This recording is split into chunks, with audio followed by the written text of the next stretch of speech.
And we are live. Welcome everyone to another episode of the Kasanova Podcast. I'm your host, Mekel Kasanova. I got my co-host here, Xander Skullion, and we are with the one and only, the mayor, Cody Travers. Actually, the voice actor is actually I'm the actual mayor of Mekel. You are way cooler than Cody. This is everyone, Michael T. Coleman, the one and only. Hey everybody, how's it going? This is my natural voice. Oh man, it is an honor to have you on here. It's an honor to have both of you guys on here at the same time. I mean, we've been chopping it up for the last 2 days, and it's been epic. How do you know this, Mekel? I say, Mekel, you said the one and only, and I'm thinking in my head, unless you're making the thumbnail. Oh. Sorry about that. Oh, no problem. No. Oh that's man! So Hawaii. It's super hot out here. It's muggy. We need that criminal upper to come, and cool off the temperatures. So I didn't realize that until we had a panel. Hi everybody at San Diego Comic-Con where they did like a retrospective of Cody and why he's in Street Fighter, which I've always been like, why is he in Street Fighter? And they mentioned that the fact that the criminal upper basically comes from what was that little game where they were all like tiny little versions of themselves? Mighty Final Fight. Yeah. That's it. Yeah. Yeah. So we took moves from this and Mighty Final Fight, and I was like, wow, okay. Oh man. Yeah, so let's go ahead and do some introductions. So definitely, Michael, introduce yourself and let's tell us what you're doing, man. What you got going? I'm a boring person. Hi, I'm Michael T. Coleman. I'm out here in Los Angeles, in North Hollywood. It's just actually it's Los Angeles. Yeah, just doing my thing. I was just at Comic-Con last week, so I'm still mentally decompressing from that and physically decompressing because it was 5 days of walking around constantly on your feet. Oh, wow. Cosplayed for about 2 days, but then I was just like, fuck, I can't do this. I was Doctor Strange, and it was just too heavy, and it's hard to like put your bags on when you got like a cloak with a collar like this, and I couldn't find it. I was annoyed. It was like this is the first year they did birds and all those public bikes and like OFO and all these things. You know what I'm talking about? Mm-hmm. And so I was like, I was on an OFO, but then it's like a granny bike, and my knees are about to explode, and I can't get anywhere, and I'm just like, screw this, I'm getting a bird. And then apparently birds stop after 9 p.m. and I'm like, where are all the birds? And so I'm walking around as Doctor Strange with these 2 heavy bags for like 2 miles in new rock boots. So anyway, that was a tangent. Hi, how are you? Much rather would have been in Hawaii. Man, if you were out here, you'd have to deal with all the potholes everywhere. Oh my God, I brought my skates out there last time, and yeah, it was painful. It was I don't know how I did it. It was a lot of like looking for cars and hoping, and when there weren't a lot of cars, then I would just kind of like skate and like move along the street to wherever it was smooth. Yeah. Oh man. And Xander, go ahead and introduce yourself to the audience. Yeah.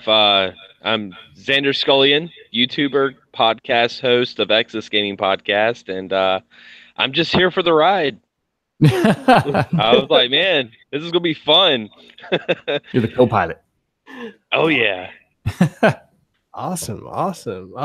So yeah, Mr. Coleman, what can you give us like a brief background on yourself and some adventures? I'm too old. This is brief. Let's see. I'm from Florida, Connecticut, Boston, Japan. Went to Boston University. Did a lot of theater everywhere and improv. Been doing improv for like 25 years. I'm an inline skater. Been doing that for about 25 years. Lived in Japan for a few years in a place called Ibaraki. Or if you're from Ibaraki, it's Ibaragi, which is like Alabama of Japan. No, seriously. We made everybody like, people live there were like, teach us the accent. They're like, no. You sound like a country boy. We're like, yeah. And so whenever we go down, like our people go down to Tokyo, like when we talk, everyone in Tokyo thinks we're assholes because we all speak so rudely. They're like, oh my God, why are you so rude? If you've ever had natto, it probably came from my prefecture.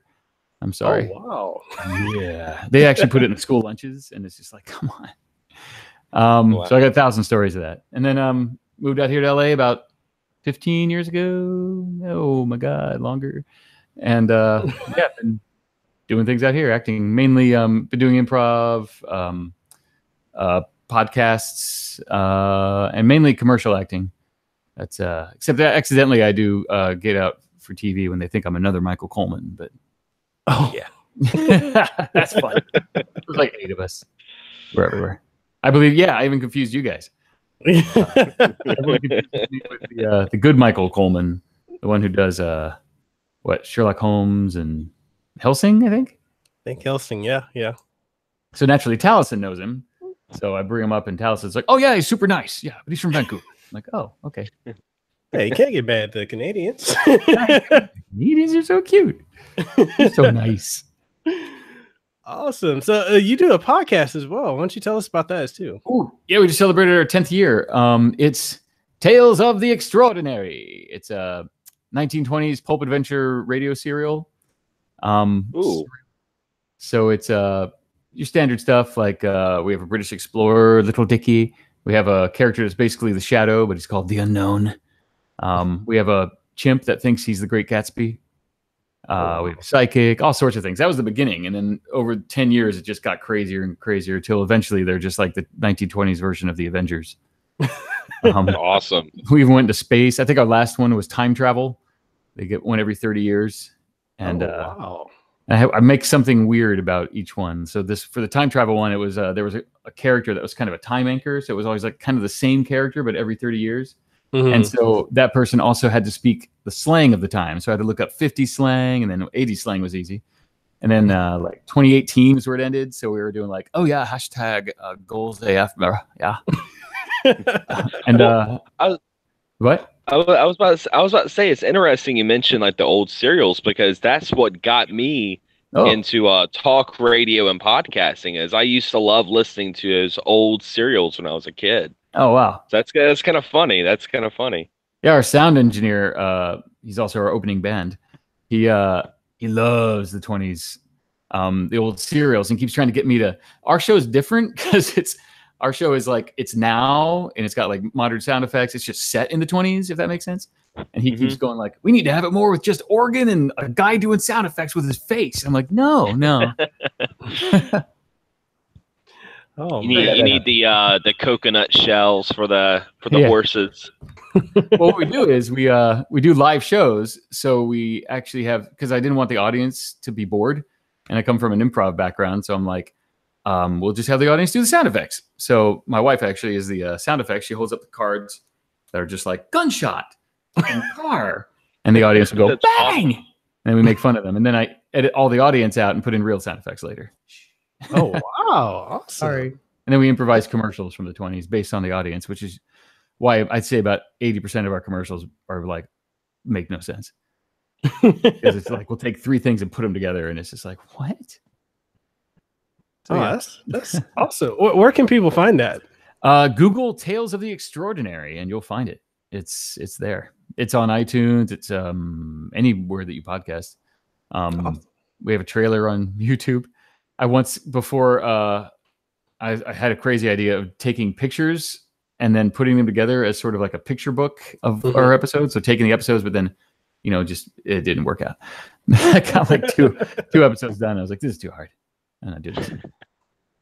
That's why I have a green screen in my garage. Awesome. Yeah, that's how I met Mercer and Taliesin and all those guys. And I didn't meet them, but it's a long story. Half the cast of Street Fighter actually comes from our radio show. Yeah, I was going to ask you about that. Awesome. That's really awesome. It's Talison's fault. It's all Taliesin. He became director for Street Fighter when it was revitalized. And so he kept making this audition, and then eventually we got in. Here we are. Hi. And now he can't get rid of us. And we met Mercer on after Super Street Fighter 4. So we did a thing at Comic-Con. It was like for the Cap community. And then I put it up on the Tales site, and I was like, check it out. It's Tales the Extraordinary and this guy. And I was like, you know what? Hey, you want to join the cast? He's like, okay, sure, great. Hey, everybody, it's Tales the Extraordinary. That's my only reason for casting Mercer.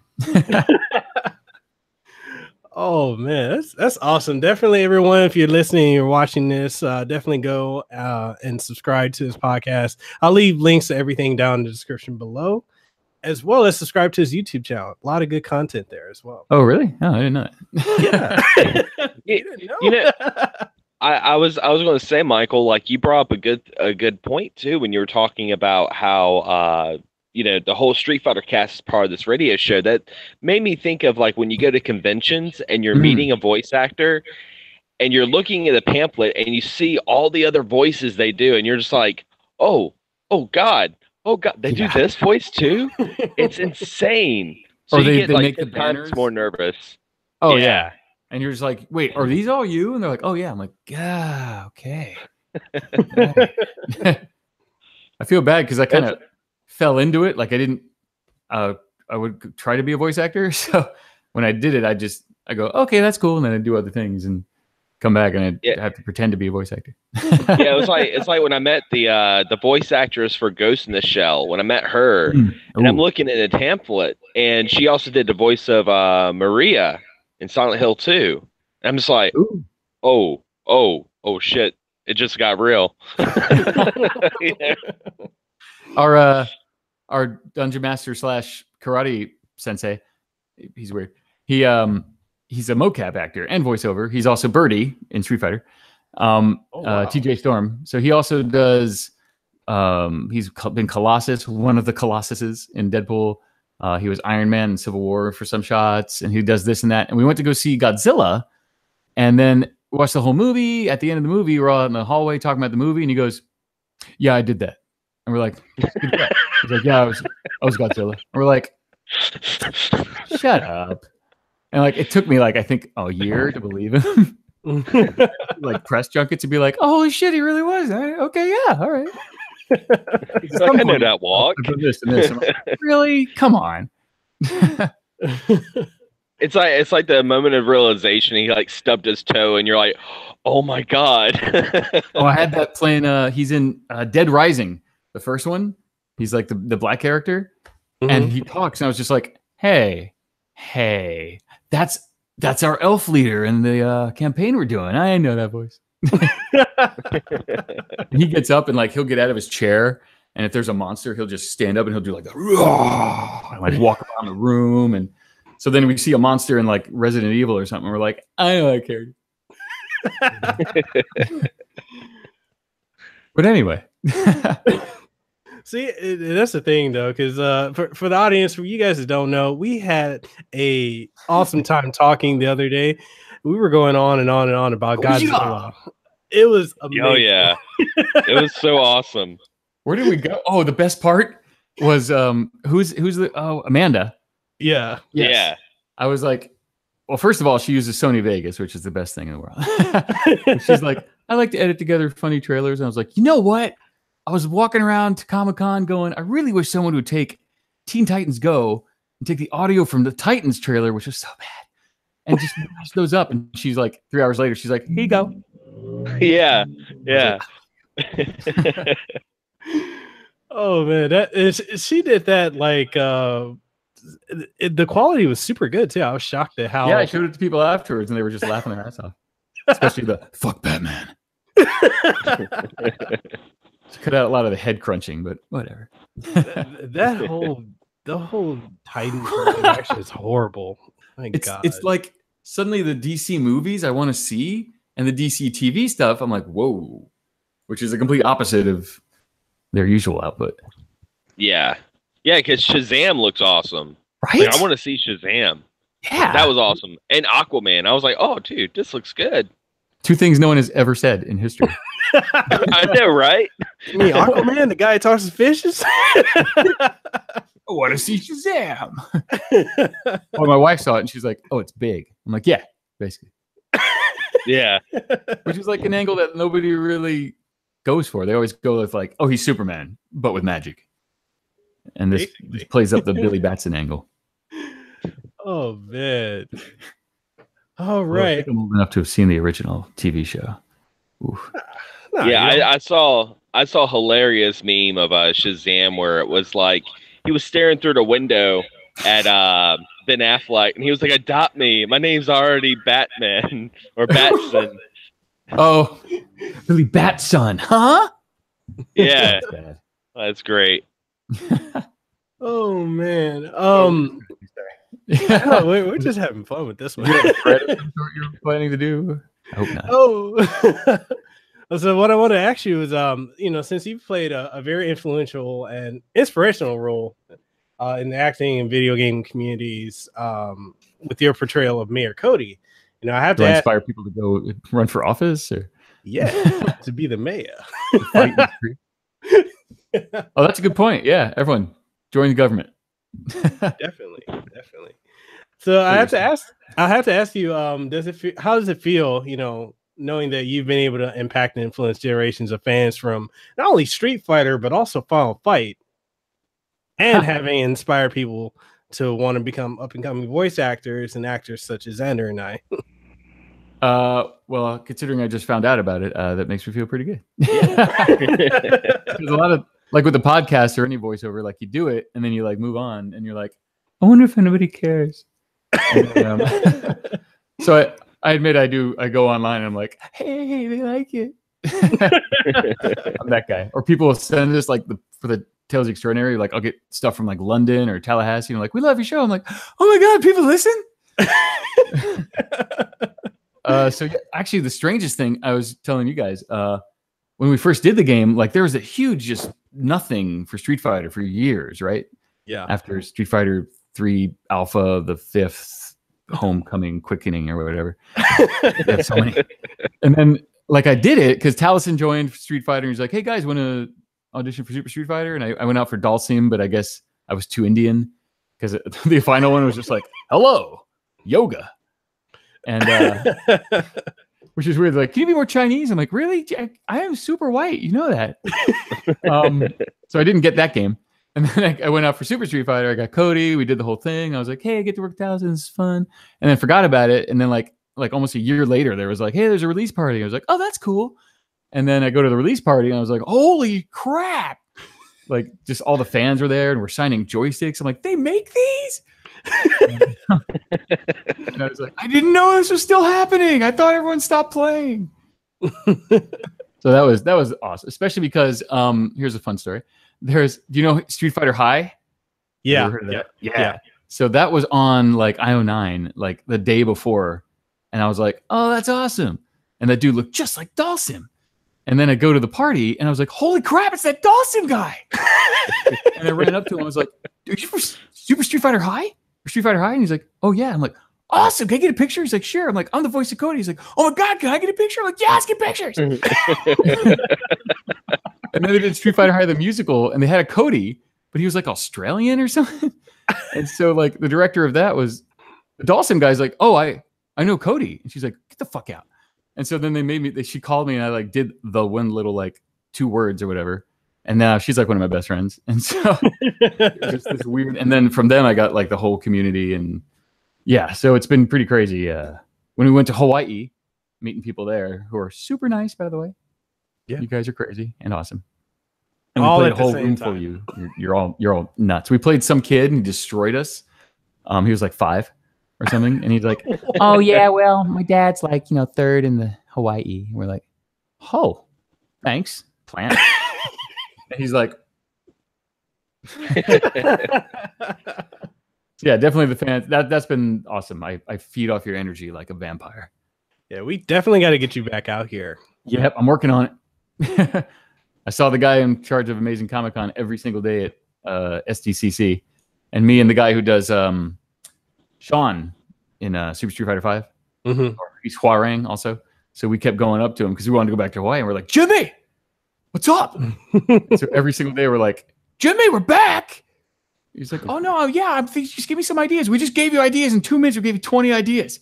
It's like, yeah, you did. Wow, I didn't expect that. Okay, give me some quotes or something. Oh, there we go, Jimmy. Now we're talking. Then I brought my kid. And I was like, look at my son. The kid's like waving a Hawaiian flag. The kid's like, Hawaii. I was telling him that my mom went to high school in Hawaii, so in Honolulu at Maryknoll. So I feel super small world, man. Yeah. Super big island. True. Very, very true. My only story that I had this even relevant to Hawaii is when I learned how to play the ukulele. We actually have a ukulele academy here in town, and I went and rode the bus, went and got my ukulele, and I was outside waiting for the bus, and it started raining, and I had this bag, and I didn't want to get my hair messed up, so I put the bag on my head, and then these ducks start walking up to me. So people are driving by with this bag on my head with ducks holding a ukulele. You can't even make this up. Like Dr. Doolittle. Did they attack you? Because ducks are fucking crazy sometimes. No, it's like I was calling them or something. I don't know. Oh man, we got Den Avery in the chat. He said, "If only they casted you for Final Fight Streetwise instead of the other guy." What was that? You know what? Have you guys seen this Street Fighter cartoon? Oh yeah, God, that's my favorite Cody. Like, where's Jessica? I'm so mad. He was like super like dumb. You didn't get it. Oh, I should have done that in the last game. Ah, damn it. I forgot. Making a gap between games. I forget these things. But I mean, going back to like one of the things you said earlier, as far as like you're gonna hate me. My battery's hold my battery's down. You're back. No, take your time. Totally wrap up.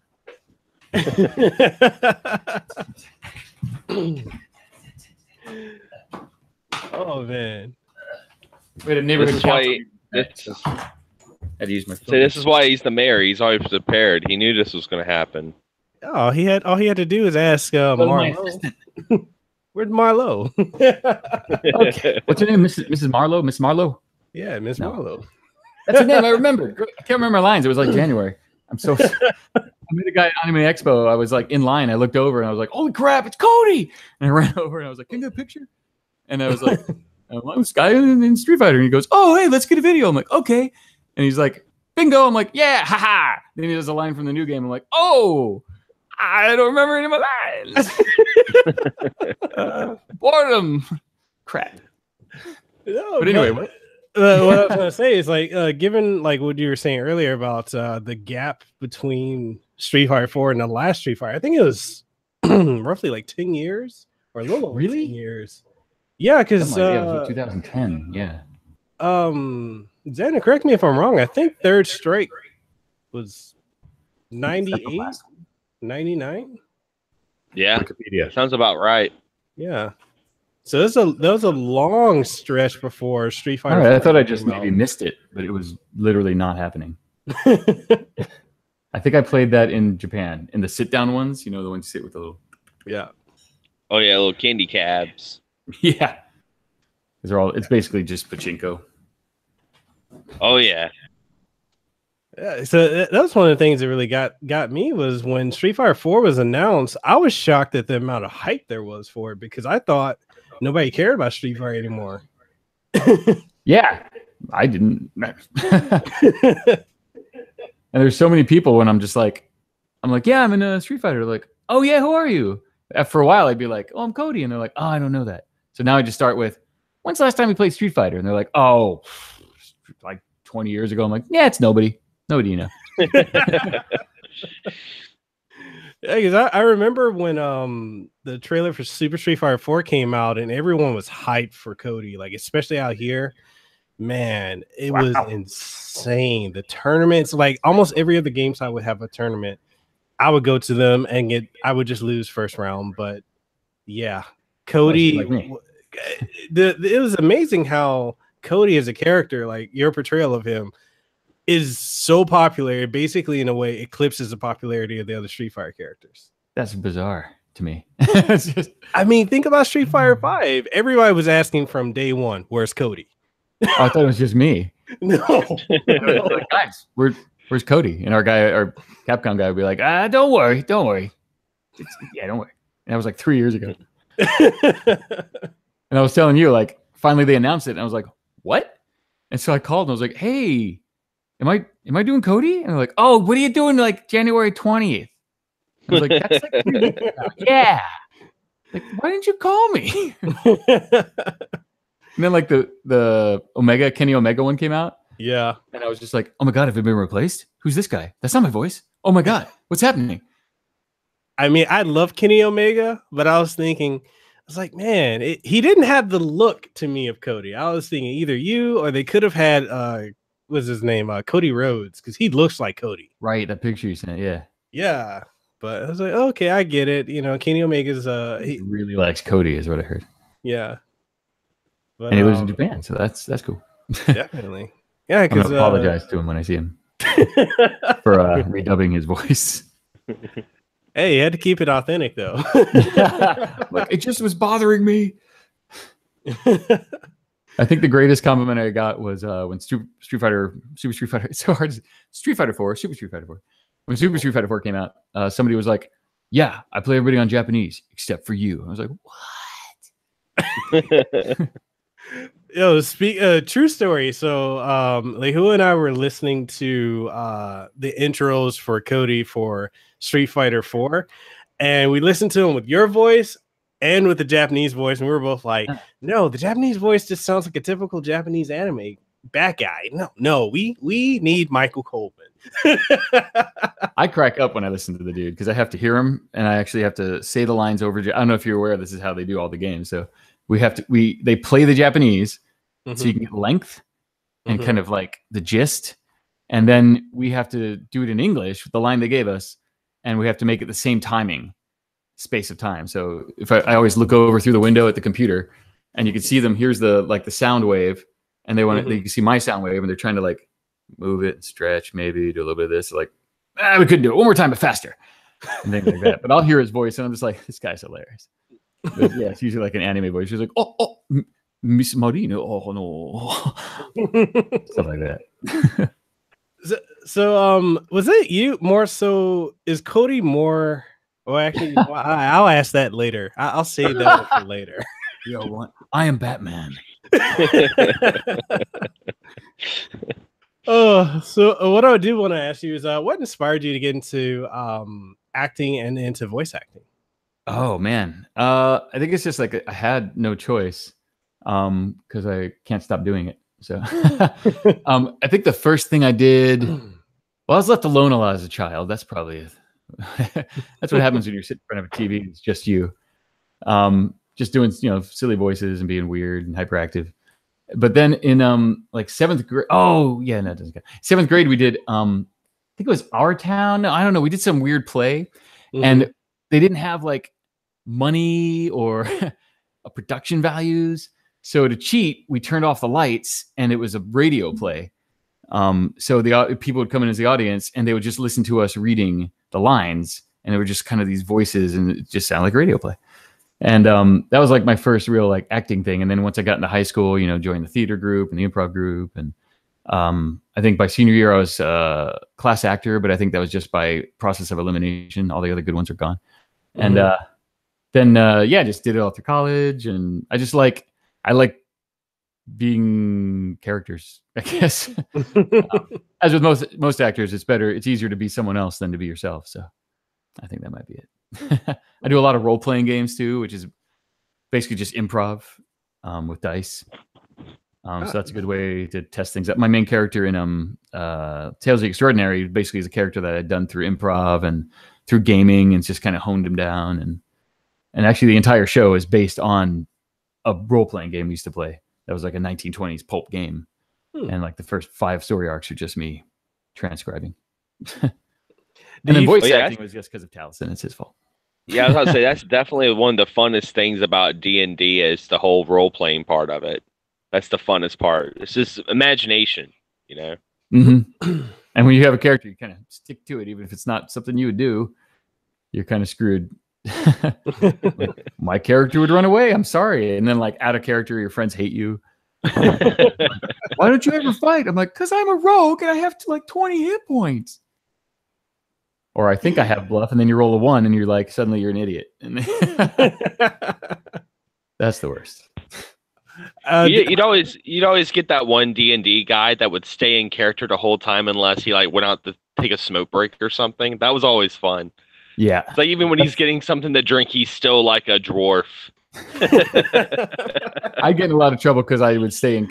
I just would have a voice or I'm in character. I'm in character, and I'll make jokes as myself, but in voice and character as the character. And so there's like a lot of times the DM's like, so you go up and you stab him in the face. I'm like, what? No, I was just saying it because I thought it'd be funny, but no, I was out of character. He's like, because you said it in character. I'm like, oh no, I just can't stop doing the voice. Oh, like Batman in Dark Knight Rises. Was it Dark Knight Rises? When he's talking to himself in the alley. You're like, why are you still talking like that, dude? You're alone. How do you find improv acting? I actually used to do improv acting in college, and I loved it. I would be given a whole list of lines. I'm like, yeah, I'm not going to remember that, so I'm going to become the character. Yeah. Oh no, that's basically it. When I started, I sucked. I was in high school, and I was in class, and I was just terrible. And then, luckily, our director was a really good director, and so over the summer, she was like, "You should sign up for this guy's classes." And I took a summer course, and by the time I came back, I was just like, let's do this thing. So that really helped. Just learning the simple things, like just always replying, always saying yes, never asking why. And one of the coolest exercises I remember was you had one line, but you had to say it like 4 different ways. As like either it's 4 different characters or 4 different emotions, or like just come up and say it. And so that was a great way to just, especially for voice acting, where you do it one way and they're like, can you do it with like a little more angry? And it's like, okay. Then they explain the situation to you finally. And you're like, oh, okay, that's totally different. Yeah, one of my favorite exercises was the bench improv, where you would have someone sit on a bench, and whoever sat next to them, they had to figure out a way to make it so uncomfortable that the other person would walk out. Wow. And that was always fun because, I mean, you couldn't do things like you couldn't push them or you couldn't like yell at them or something. But, you sit beside them and, you start like scratching your arm and like, does this look infected? Stuff like that.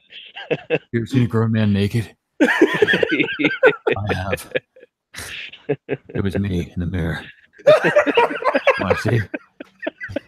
We had it in high school. This was still one of my favorite sketches, things we ever did. It lasted like, I think 5 seconds long, where there was just a guy. I was a little kid on a swing, and this guy comes up and he's just like, "Hey, little kid, what's going on?" And I'm like, "My mama told me never to talk to strangers." And he just goes, "We don't have to talk."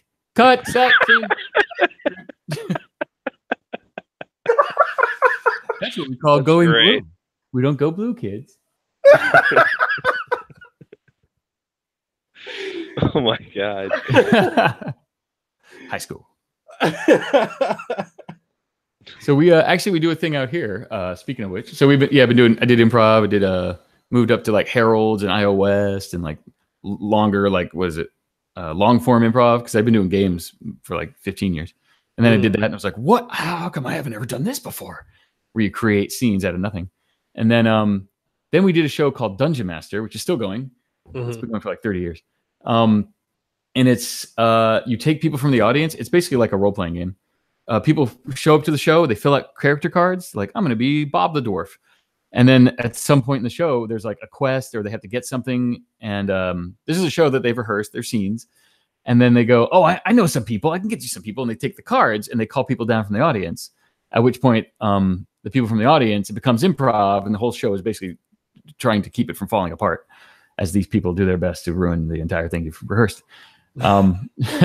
So that's fun. That's also very similar to, I suppose, role playing. It's like, you have the situation in your mind, you know what you have to say, what needs to happen in the scene, like it's a paragraph, and then it's pretty much improv. So you know your character, you know what you need to do, but then you have these people trying to fuck you up.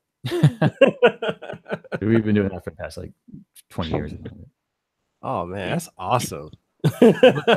On the same site, if you look up Tales of the Extraordinary, our same mtc.net or the MTC Studio site, we have Tales of the Extraordinary, and then we have Adventure. Adventure is basically a sci-fi version of that show. So we would take people from the audience, and I just took the same cast from Tales. So we got Mercer and Marisha and Bonnie Gordon and Taliesin. Basically, I just took everybody. And then it was a stage show. It was very simple. We have videos so you can see like recaps of the Stupid Insanity. Mm-hmm. And then in between each season, we did like short films to kind of connect them all. So if you guys are bored, you can check that out. Then I had a second kid and I stopped doing it. Because theater's hard. Yeah, the theater is definitely hard. I actually I have a friend out here who does theater and he's really good at it, but I tell him like I don't know how you stick with it for so many years. Do people go to the shows out there? Maybe that helps. Yeah, I'm actually surprised how many people actually go to the theater out here. Like nice. I wouldn't think that it would be as popular as it is, but wow, the turnout's amazing. Seems like everywhere but LA theater is still popular. Really? It's weird. LA is just like pulling teeth to get people. Wow. I know. Huh. We'll have people move from here to like Boston or Chicago, and they're like, "It's awesome! People come to shows."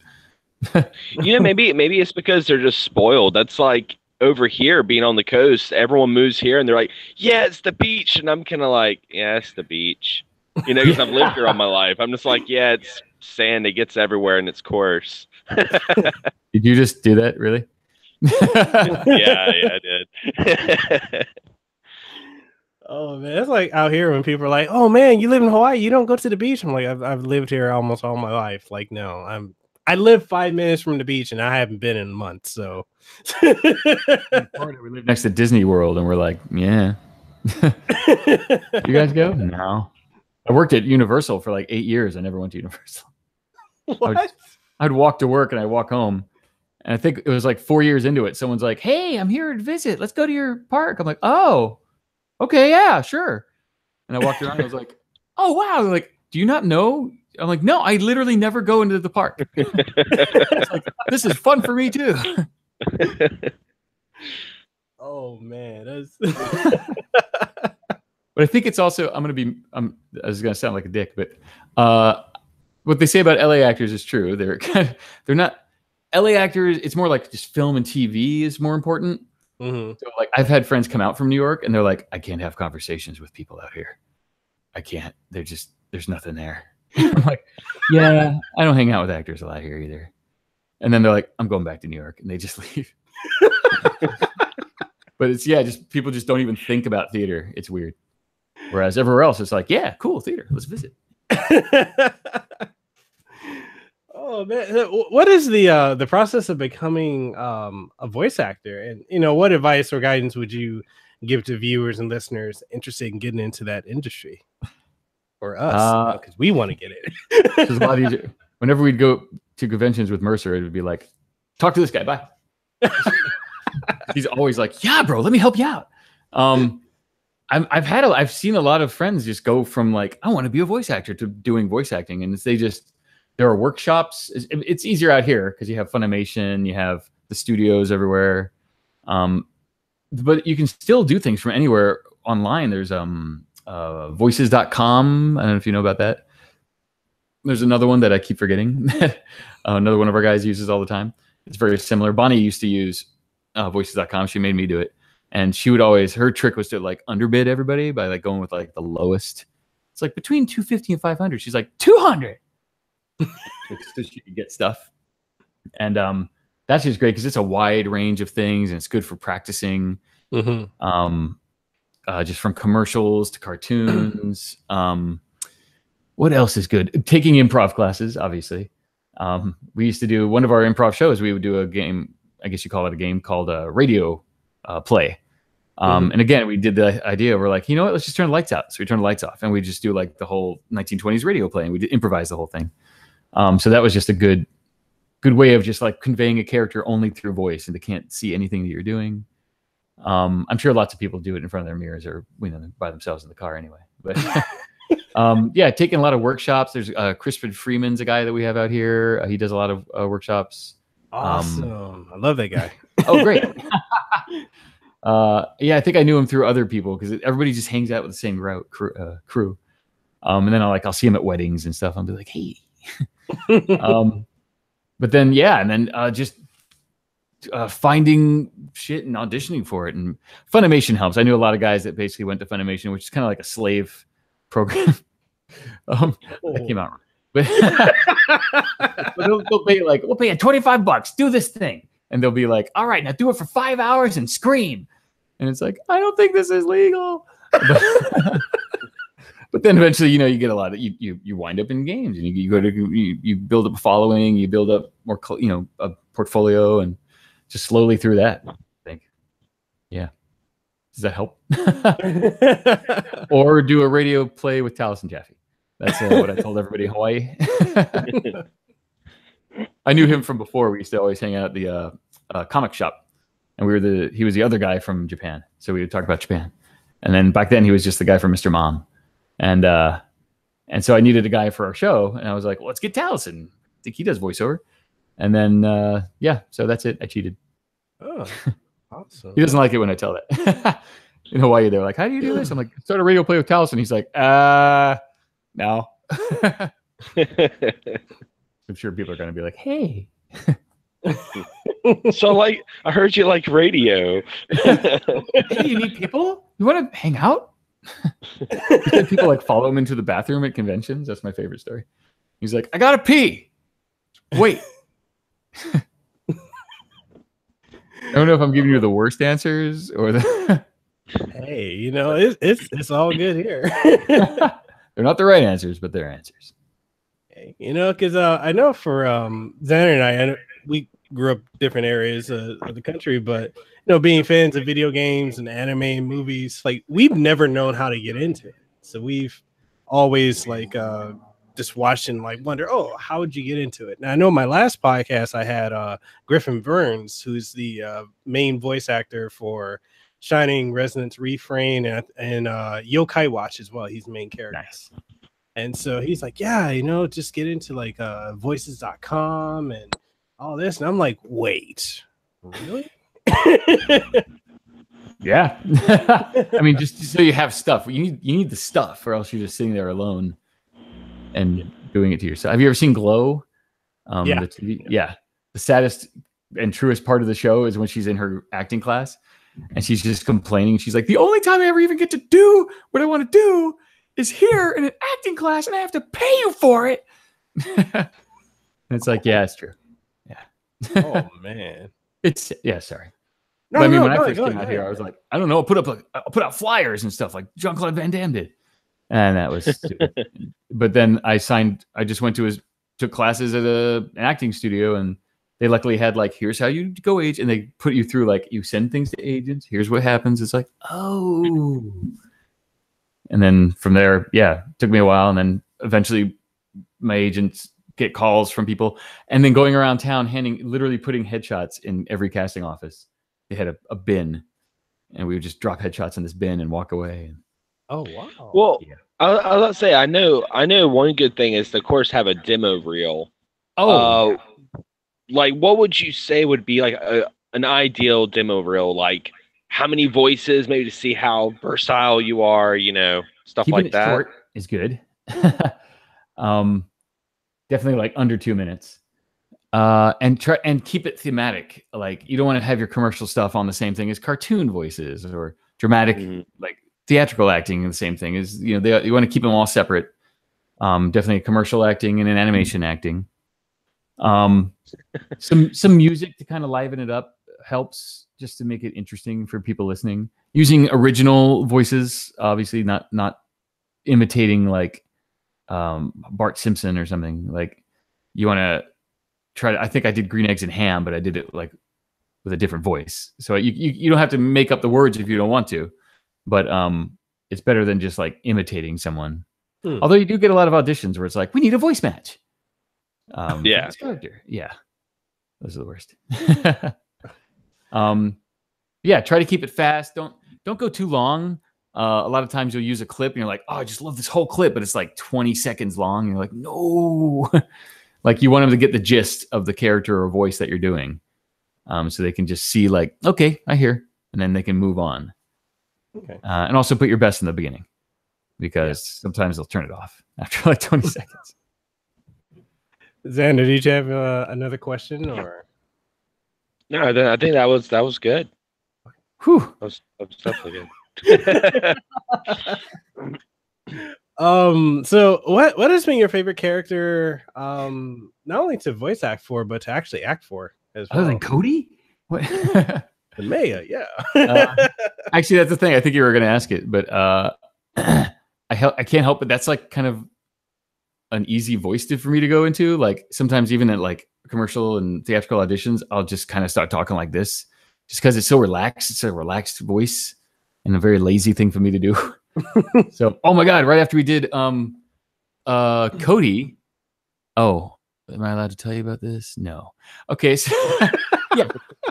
So we did the Cody thing, the lines for the newest game, and then like a week later, I got an audition for a commercial where they're like a sleazy kind of salesman, sort of like a Brooklyn-y accent. I was like, what? And so I just like, I'm just gonna go in as Cody. And they said I did good and I didn't book it. So that's usually how it goes. It's the ones you suck at that they're like, hey, you've been booked. I'm like, really? Okay. But my favorite, sad to say, is the character from Tales of the Extraordinary, Little Dicky Attenborough, who's basically world-renowned explorer extraordinaire, and my sidekick Ungawa, my trusted guide Ungawa. He's the 14th Ungawa. There's so many names in this world to learn.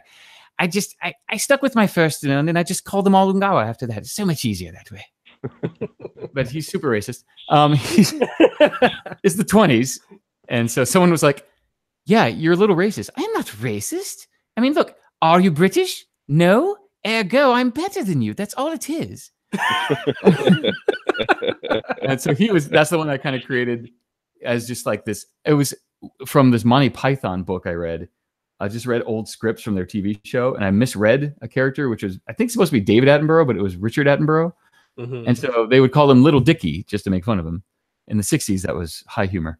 And so I made Little Dicky Attenborough, and I had to change the name when we started the show. And so it wasn't until Moulin Rouge came out that I was like, oh, there it is. He's basically the Duke, if you've ever seen Moulin Rouge. The one who's like, oh, look, dear, there's a little froggy. And so I just combined them into that, and I've been doing it for 10 years now. I can't stop doing it. And so whenever they'll let me do it in a game, I'm just like, yes. So if you've seen Sengoku Basara, Samurai Warriors 3, I think, something like that. Yeah. Wait, yeah. Was that you in there? Really? There's the temple. Whoa. There's the one with the little god, or they're all like a religious cult. Yeah, yeah. Every guy you fight is me for some reason, and they're all shouting the same thing. I put up a little clip of them all on my Facebook, but basically that's Little Dicky. They're all like, "You must give in to the living God." And so that's one of my favorite because I got to do my boy. I said Mekel just had that moment I was talking about earlier when you had that pamphlet and you're like, oh my God, they do that voice too? Oh man. What's your favorite genre, that you get to portray? Well, comedy, because that's what I do. Yeah. I don't know. Everything. Fantasy and sci-fi is easiest, because that's what I do outside, with D&D, etc. But yeah, mainly comedy. Though I keep getting stuck in serious roles. When we were doing Dungeon Master and things like that, they kept making me like the big bad, and I'm like, but I want to be funny. Then they get mad when I'm not serious. Mainly. I think, they made me serious. There's a game called Gods of War? No. War Gods? God War. God War. Oh, the NIS one? NIS America? Okay. Wait, you're in that? Yes. I'm reviewing. Oh, wait, I can't talk about that. What? So different, boy. The plot thickens. Yes, that. Oh, wow. There's some DLC coming out, so I think I can give that away. I don't think anyone cares. So yeah, my character comes back. Oh my God, what the hell is his name? He was some warlord in the game that I think dies halfway through, and his son is one of the main characters. Susune or something like that. I can't say anything further, but yes. Okay. I'm curious now. That's one of the moments. That game I always remember, and another one which I'm so terrible. I forget the name of this game all the time. I have to ask other people. I'm like, "What's that game we did?" And they're like, "You mean this?" I'm like, "That's it. Thank you." But sometimes they'll switch between all right, you did that character. Let's do this other character real quick. Hold on, we'll flip through it, and they'll go out to another screen where I see the other actors that are coming in, and that's when I'll be like, "Oh my God, Bonnie!" I'll write them and be like, "We're doing a game together." You're asking before, it's like you get working with other actors, and I'm like, no, I'm always alone. But I feel like I'm working with them because I'll see them on the sheet and I'll be like, Ash, and then it feels like we're working together. Speaking of which, when you're doing recording, are you recording with other actors or is it just yourself in the booth? How long? Well, sometimes there's a big there's like a running bull statue or picture behind me in one booth, so I feel like I have someone in there. A lot of we do it. Oh yeah, the guy who plays Guy. He owns Central Command Studios, which is literally down the street. Like I could just skate there. And wow, we did that game. God War Gods, yeah, and a couple other games there. So yeah, it's a lonely booth, but there's always the people on the other side, and they're always talking to you through the headphones. But sometimes it's a little disorienting because, especially in auditions and like for commercials too, like because it's so quiet. And so sometimes I just have to talk like this. And so then my character just seems really low energy. And then luckily they have to be like, can you just pump it up? It's like, oh yeah, okay. It's easier when you're doing fighting games because it's all just like, and also another thing is there's a thing called Hulk juice. Which is this Chinese medicine. I don't know if you've seen it. Oh, wait, hold on. I'm going to go get it. Oh, man. It always sticks to stuff. It's this stuff. I don't know if you've seen this before. Oh, wow. I had a Chinese friend come over one day and she's like, why do you have that? It is. It's basically honey and menthol. Oh, yeah. But it coats your throat and just like opens it up. And so the guy who did Hulk for Earth's Mightiest Heroes would just down it because he's always just, raw! And so then through that, he gave it to Taliesin, and Taliesin gave it to everybody. And so now you go into a booth and that's there. And that's sort of like other people have been here that I know. So it's... I'll have to tell my singer about that because he does a lot of screaming. Oh, and after he's done, he sounds like Bubbles from Trailer Park Boys, like after the gig. He's hilarious. He's like, that was a pretty good show, wasn't it, guys? Hey, Mr. Simpson. Yeah, that's why they save that for the end of the recording. They do it at the beginning of the recording session. Why would they do that? Because then Cody sounds like this. Oh, man. There was actually, I think for Alpha, Street Fighter 4 Alpha, I don't know if I had a cold or I did karaoke because sometimes I forget and I'll go sing and I'm like, oh, damn it, I have to do a voiceover. And so I think for that game, Cody was a lot more just like, bingo, a little butcher. That was just so hoarse.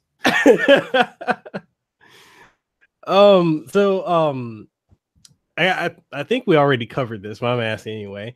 When you're selected for a role in a game, what is the process for you to get into the mind of the character to properly portray them? I think we covered this already, but sorry, I was joking with my wife about this. Like, basically, whenever anyone asks me that, I go, I walk in the booth and they have lines for me, and I read them because they don't tell you the lines. It's so annoying. Sometimes when you audition, you'll get lines, and they'll give you fake names for a game I can't tell you that is coming out this year, but I'll tell you when it comes out, when it's announced. But I read it and I was just even like, man, these characters seem a lot like this game. And then finally I got the role and they're like, oh, by the way, you're doing this game. I was like, that explains it. I was like, what a ripoff. But you don't, that's the most you know about your character is like a page. And then you show up and if they're cool, they'll email it to you. They used to do that. Hey, when they stopped doing that, they'll email you the lines and a character description, things like that. And that's the most you'll get. And then sometimes it'll be like so secret. I think for Super Street Fighter 5, I didn't see anything until I got in the booth. And they would have to actually play old recordings of Cody. I was like, I thought I had it, but they're like, oh, let's just play one for reference for you. Here's what you did before. I'm like, all right. It's helpful. Also, they'll have descriptions to tell you kind of like what you're saying. You're not being an asshole. You're just angry, or you're saying it in a helpful way, and so it doesn't come across wrong. And then, of course, the director will help. He'll set up the scene, hopefully, eventually, after like the third or fourth take. You're like, maybe we'll tell you what's happening. Here we go. And so that really helps. And then, yeah, they just go through it and they'll just do tweaks, kind of like George Lucas, like the same, but different. And then, yeah, you just try to make it your own. Like Cody, I just imagined a certain guy in my head. And I made him like through improv and things, like other characters I've had like that I've done. I just popped it out. It was actually the one I remembered most was a character from Tales. It was just like in the first episode. It was just a bar owner who was like, hey, how you doing? Can I get you a whiskey? And stuff like that. And I was like, oh, I'm going to do that guy. That makes sense. Or I had a guy in college. We used to do sketch comedy troupe, and we had Mafioso Lawyer. And he'd be like, did you actually see my client do that, Mr. Johnson? He lives at 743 Terraview Terrace. Yeah, that's right. Yeah. You have a sweet daughter who's about 3 years old. Yeah, she goes to school about 9 p.m. every night. Yeah. Anyway, where was I? I'm sorry. Did you actually see my client do that? And they're like, oh, no. Oh, you didn't. There you go. Next witness. Yeah, because I want to say that prior to your portrayal of Cody, with the exception of that final fight we won't speak on. I don't know if I've seen this game. I'm gonna look this up. Oh Lord, is horrible. I can't wait. It'll never be worse than Street Fighter the cartoon. Jessica. I feel like before your portrayal of him, like all we had was like the one game he was in that was in Final Fight World 2, but the original one from 1989, and then the port, he's in the American comic cartoon. Other than that, I don't feel like there was ever any other. He did in the 90s, right? It was just like huh. Yeah, and then it was just words and dramatic music, right? Yeah, and I think there was one Final Fight. It was a fighting game, Final Fight Revenge, but even that didn't really have a portrayal. Like he was always kind of like a blank slate. And then when you came in and portrayed him, man, you brought him to life. Like wow. It's like this for me. When I think of Cody, I think of you, just like I would think of Robert Downey Jr. as Tony Stark. Like that's the impression you've made on all of us that are Cody fans. Oh yeah. This is serious. I mean, this totally sounds like just Bizarro to me. Just because I'm like, whenever I see it, I'm just like, oh yeah, that's me. It's like, oh god, it's not. And when the game first came out, we had like a party for friends who liked Street Fighter, and we're playing. And I swear, one of my friends was like, I'm playing Cody, and he just looks at me and goes.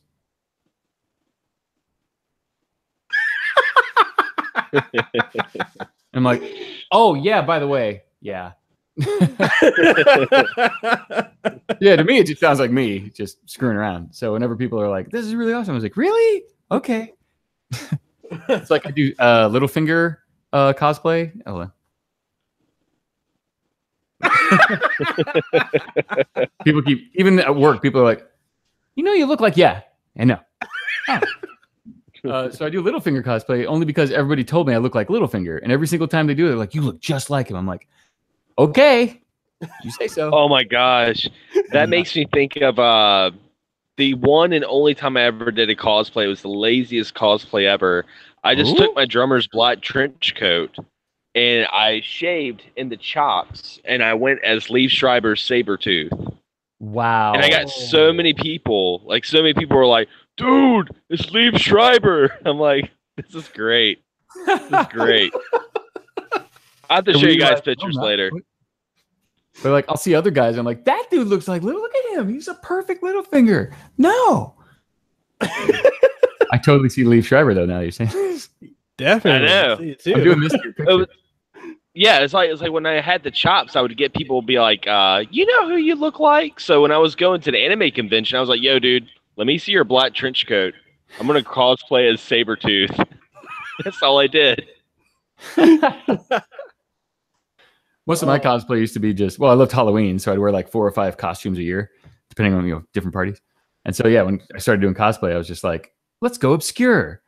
And because I'd go to Halloween parties and give like money out to people if they guessed who I was. And so I think I was a retired Cyclops once. With my wife was Madeline Pryor. She got like a flight suit, and I just walked around with like just red glasses because I do like thrift store cosplay. And then we had a baby, so I threw my son in a backpack, and that was it. And like 5 people got it. Luckily, we had like a little X around their necks or something because nobody was getting it. And like, oh hey, and we're like, oh man. I don't think you can. I'm not sure you can get away with Lee Schreiber now because it's been like 8 years or 10 years. Everyone would be like, oh yeah, and I got a lot more gray in my hair too, so I can only do but so much. Maybe I just be old man Sabretooth. yes, probably the old man Logan. Yeah, there you go. So how was it working with Capcom and Street Fighter's director Yoshinori Ono? Oh my God, Ono is nuts. I love that guy. I said that to his translator this time, like last week, because I didn't know he was his translator. He's like, oh, so Ono-san's coming. I was like, oh no, dude's crazy. I love him. And he was like, I'm like, oh no, good crazy. He's like crazy, but did I insult him? I didn't just insult him. And he shows up and he's always just like, hey, Blanca. Oh my God, he carries that around with him, doesn't he? There's a picture I posted backstage. I'm just like, let me just get a quick selfie because I haven't seen you in a few years. He's like, okay. Boom, it's out. It's out. The first time I met him was at the release party. And I was like, oh, that guy? Oh, okay. Because I didn't know. And I was like, hey. And he was just had to go sign something. He was like, oh, no, hey, I did Cody. I think I might have said it in Japanese or something. I was like, I'm Cody. And he goes, oh, Cody niteru ne. I was like, no, I don't look anything like Cody. You're crazy. Okay. And I did it again. I was like, yeah, you told me I look like Cody. He's like, oh, niteru ne. I'm like, chigabe. Don't dumb it. He's like, okay. So yeah, he's the best. Apparently, though, I don't know if this is insider info, but so there's a new person working with them, which is how I wound up on the panel at Comic-Con. And I guess because he does everything, Ono-san. He goes to like every convention. He makes every announcement. He's like everywhere. And so they pulled her from like Sailor Moon, and Capcom hired her. And her thing is, we need other people like out there. Like I think fans maybe want to see like some of the voice actors, for example. So I guess this was the first time they tried that. And she told me that. And I was like, wow, I didn't realize Ono was like, how does he find time? He's at everything. And she's like, they love him, but there is oversaturation. So we were going to try to bring in more people. But he's still like a kid. I can't believe that guy. He's like 12. It's amazing. He doesn't age. Oh, man. That's what it's like. I don't work with Ono, but I see him. When we go to conventions, etc. Last year, we all got all the Street Fighters whenever at Comic-Con. We're just like, photo at Capcom. And we all show up at Capcom. And then sometimes if our Capcom liaison is there, he's just like, disperse! Don't post these pictures or they'll think that you're in the game. He's nuts. If we like said like, happy birthday, Capcom, he's like, don't post it! They'll think that you're in the game. So yeah, we got a picture of him last year and just like, oh no. And this year we got most of them. We managed to get Jason Guy.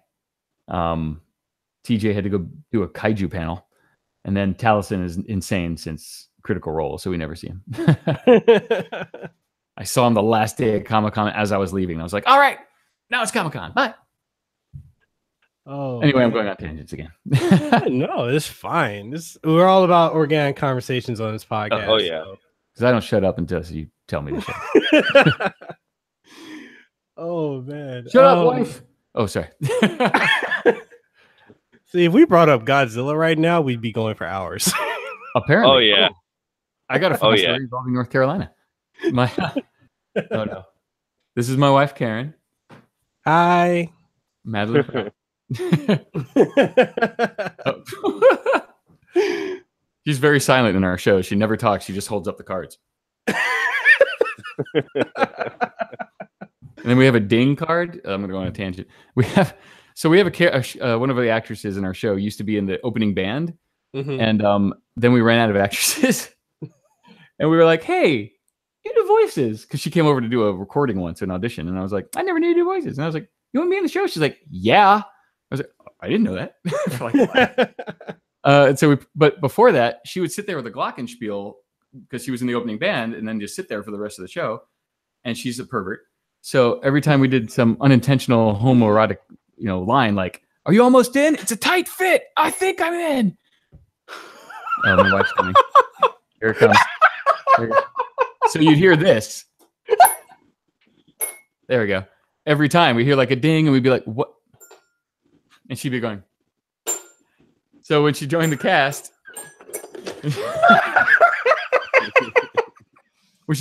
we started like, well, you can't do it. You're in the show. So we start giving it to audience members. And we're like, who's a pervert?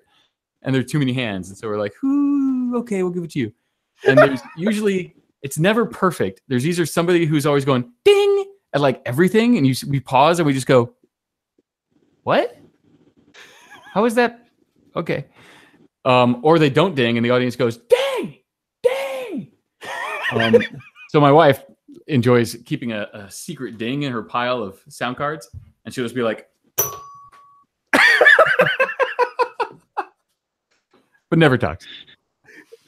Anyway, so if you ever hear me go ding, that's what I'm referring to. It's the what do they say in Family Guy? Giggity. That's it. Giggity.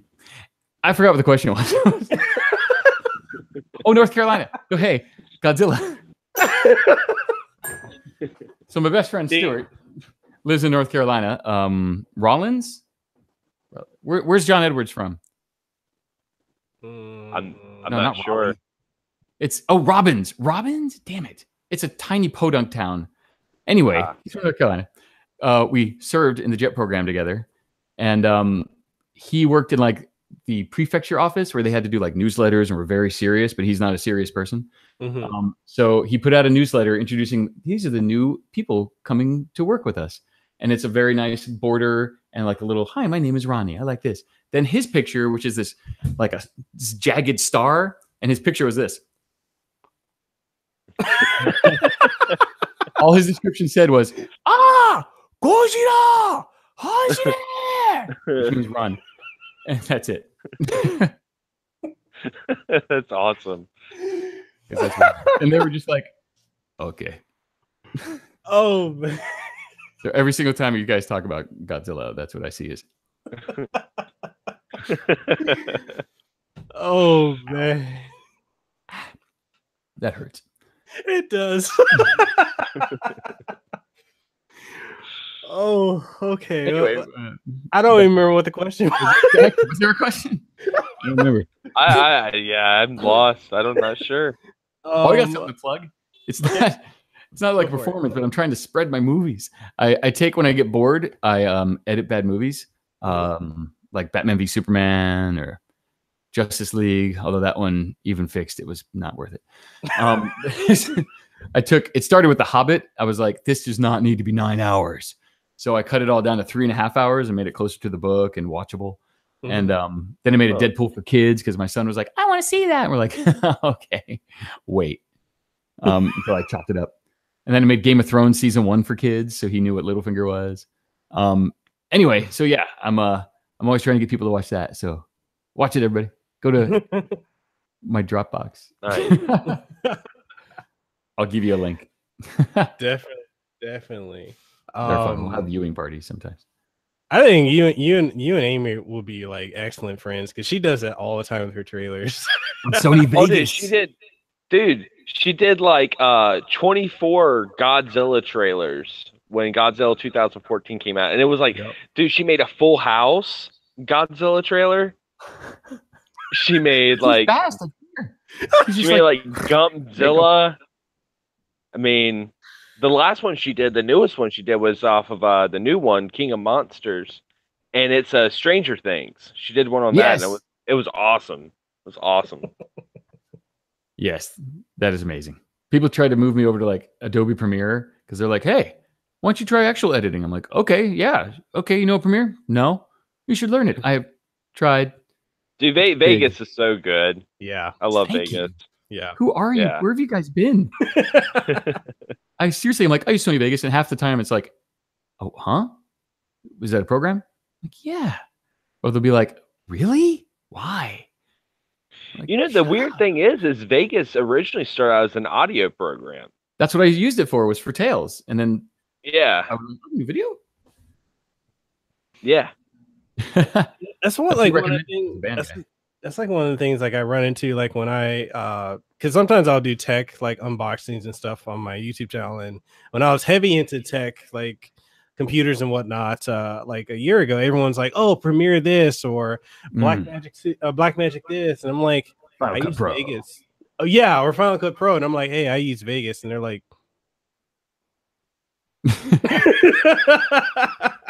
"Really?" Okay. My wife works at Fox Deportes, Fox Sports, and she was trying to get me a job there. She's like, "You edit? Just here, work in the editing." I'm like, "Okay, you got to learn Avid. Here's a bunch of videos and some Premiere." I'm like, "No, I can't." Because I keep going like, "Why can't I do it?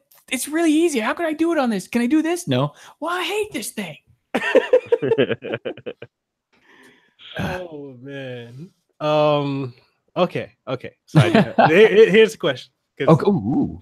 I know I promised we'd go for 45 minutes, but hey. Oh, wow. Really? Oh, crap. I was like, I wonder how long these shows are supposed to be. Oh. Are there people watching? Yeah. Oh, okay. So when it comes to voicing Cody Travers, in Street Fighter 5 Arcade Edition, Street Fighter 4, and Street Fighter Cross Tekken, how did it feel to land the role of one of the main characters of Final Fight, and what challenges did you face and overcome? In the challenges and doing what? What'd you say? Sorry. Well, what challenges did you face and overcome in portraying the Cody? Being bored yet interesting. I think is the hardest. Like it's hard to not make him sound like low energy and just be like, "I'm bored," but to also give him like some attitude at the same time. That makes sense. And yeah, I remember Final Fight, but like you said, like he didn't really say much, so I was like, "Oh, that guy, okay." It's like I kind of remember it. It's mixed with Double Dragon as a kid. But I realized it was also at the party. I realized what a big deal it was. Mm-hmm. When I bumped into a guy from Capcom who had all these pins on, Final Fight pins, and I was like, "Oh, hey, you know Final Fight? I'm the guy." He's like, "Yeah, I got something for you." I was like, "Okay," and he pulls out a cassette tape of the soundtrack for Final Fight. I was like, "Oh, nice, okay." And half of me is like, "Wow," the other half is like, "This guy's fucking weird." Because I'm like, why does he have this? It's kind of odd. It's been 20 years. But yeah, that's when I was like, oh, this is important. I should probably take this seriously. Yeah, because I was gonna say, like, your portrayal of Cody kind of reminded me of the movie Streets of Fire. The main character. Oh my god. Yeah. Wait, which character? Tom Cody. Oh, no, wait, what? Oh. Yeah. Was that his name? Yeah. Oh. Wow, I was young. I don't think I was born then, but hey, I remember That's that a good movie. point. Well, yeah, but I watched it when it came out and then stopped. So more recently than I have. That's Michael Pare, man. He was in everything for like 5 minutes. Yeah. And yeah, I couldn't believe that was Willem Dafoe. Like years later, I saw clips. I was like, what? It's mainly when I think of that movie, I mainly think of the butterfly. Yeah. From the trailers. It was on HBO all the time. I'm going to say that influenced my childhood and probably why. Yes, that's it. It's definitely because of Streets of Fire. So, how much of you and your personality is in the character Cody Travers? I think in this game especially, I got to do a lot more of me. Just like there's a lot more comedy in this one, where it's just like, oh, hey, how is it going? I was not just looking at the view. Just like, sometimes you have to be like, tone it down. Oh, sorry. So yeah, that sort of situational comedy I like, and so I like that they threw that in, especially because they wouldn't let me do any prison jokes in the last few games. So now I can do what I want. Wait, they wouldn't? Really? Was that? They wouldn't let you do the prison jokes? No, I tried the soap jokes and like all sorts of, like in prison or, I'm going to shank you. And they finally let me do one, I think, in alpha. But that was after making so many jokes that they had to go, no. And then somebody said, I guess in the Japanese version, he goes like, take it. And I was like, can I just throw a take it in there, please? And they're like, fine. But that's another good thing is I do get to do, maybe because I know them better now, but they do let me not ad lib, but be like, can I say this? And they're like, all right, give it a try. And they'll be like, yeah, no, it's good. Okay. They'll leave the Japanese, the people from Capcom, and they'll be like, okay, yeah, okay, moving on. That's good. So that always feels good when I get to like throw in a line that I think is funny and that they think is funny. I was like, oh, holy crap, we agree on it. Because sometimes transcribing and transliteration is really hard. Yeah. You know how games and sometimes manga too. It's just like, is that English? You put some words together. It's very Trumpian. What are you saying? What? Oh, my wife is waiting to hit the ding. She's like, prison jokes? Well, I was about to say, I hate to cut this short, but my phone is actually overheating right now. I'm so sorry. I'm like on 5%. I tried to plug it in. My phone's like not getting too hot. Like my phone's actually really hot right now, so I'm gonna have to hop off. But I'm gonna. Dang, we're at the end too. It couldn't handle all the heat of all the prison jokes. That's what happened. Why did they It was keep too them? hot. But yeah, I'm gonna hop off. But I'll catch the rest of it on my laptop. It was nice being on the show though. Definitely. Nice finally meeting you. Yeah, definitely. I'll talk to you later, Mike. All right, Leaf Schreiber. Oh, he's gone. Oh man. Oh, he's back. Well, yeah, I'm still here. I'm trying to figure out how to get my phone going. Red button. Like, I had to take it out of the case because it was like your phone's getting really hot. So, Hey, that's Samsung for you though. yeah. Good thing it's not a Note 8, right? Note 7. Oh, the one that exploded? Note 7, yeah. Yeah, right. Yeah. And I had two of those. What? I had two of them. Yeah, for work. You're like, well, the second one won't explode. All right, Yeah. see you guys. Just a fluke. Oh man, so we're down to like the last two questions actually, because I was gonna ask about others, but we kind of encapsulated everything. Oh, there is one other thing. This is totally sidetrack. I should also give shouts out again to Taliesin. Since we're talking about transliterating or transcribing from the Japanese, that dude. Sometimes I'm going to say it wasn't perfect the first time around. No offense to Capcom. But a lot of times when you do translating in Japan, a lot of times they'll just be like, "You speak English? There you go." And so there was a guy that Taliesin swore I hope he doesn't hear this. He always would tell me if he was in Japan, he would find this guy and punch him in the face. But because he would spend like 14-hour days rewriting it all. So you should definitely thank him for Super Street Fighter 4 and Super Street Fighter 4 Alpha. Because a lot of that was him just sleepless nights going, hate that guy. Oh. And so when we were recording, he's in there going like, you're doing great. Yeah. So that's another part of the process I should probably throw out there. I haven't heard any problems since, so I assume it's better now. And they seem like different people. So yeah, Capcom. Yay, I love you guys. Don't fire me. We got Zero Hyper Gaming. He's actually part of Video Gamers Hawaii. That's the hugest and most popular fight game community out here in Hawaii. I love Video Games Hawaii. Yeah. So he wants he's like, can you please say criminal upper or criminal upper? It's like that, right? Yeah. Bingo. Ha. Oh man. I walked out of an interview like at a web streaming thing. Yeah. I walked out and two guys are outside that were part of the crew. I'm walking in my car and I hear, ha ha. And I stopped and I was like, did you just ha ha me? And they were like, yeah. Cool. Oh, I got to give a shout out to Zon Knuckle. Hey, Tay. I forgot to do that. She's an amazing artist. She did some art for Tales of the Extraordinary as well. She does lots of Cody. Granted, it's a lot of slash fiction of him and Guy, but it's good slash fiction. Yeah, I've seen. I was like, huh. I send it to Jason. I'm like, hey, we got to recreate this scene. He's like, no way, dude.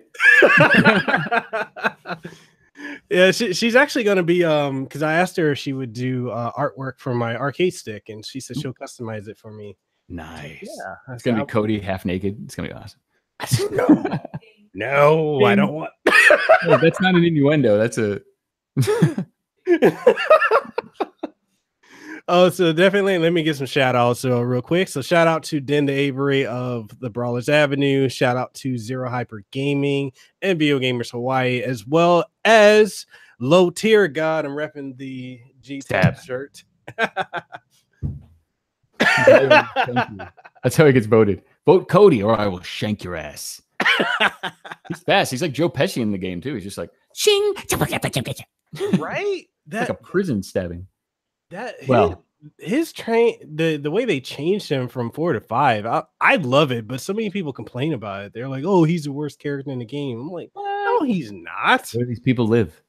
I know. And why do I keep beating you guys? I love you because the most annoying part of 4 was like, all right, I'm over the knife. Fuck, how do I pick it up? Pick it up. So now I can just be like, knife. Oh man. So I know we went over our time, but down to the last 3 questions. Awesome. Bring it. So, all right.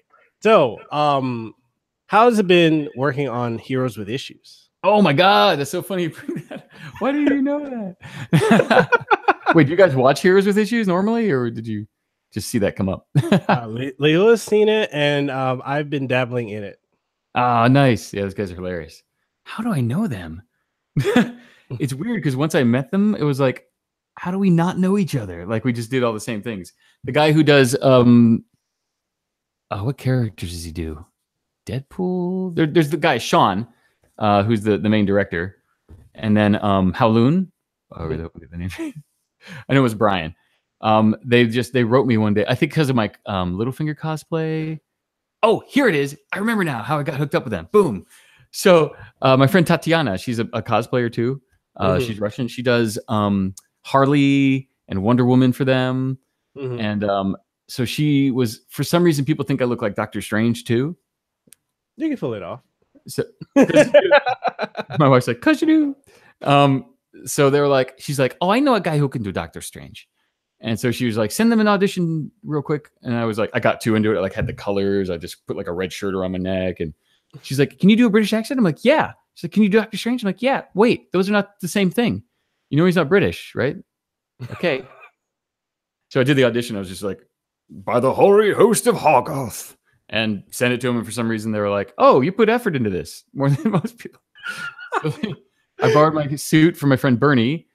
It was actually made by, I have to give a shout out, by Chad Everett Smith, who does a lot of really great cosplay. He basically went up the year Doctor Strange was announced at SDCC, went to the Marvel booth, got really close, and just went, okay.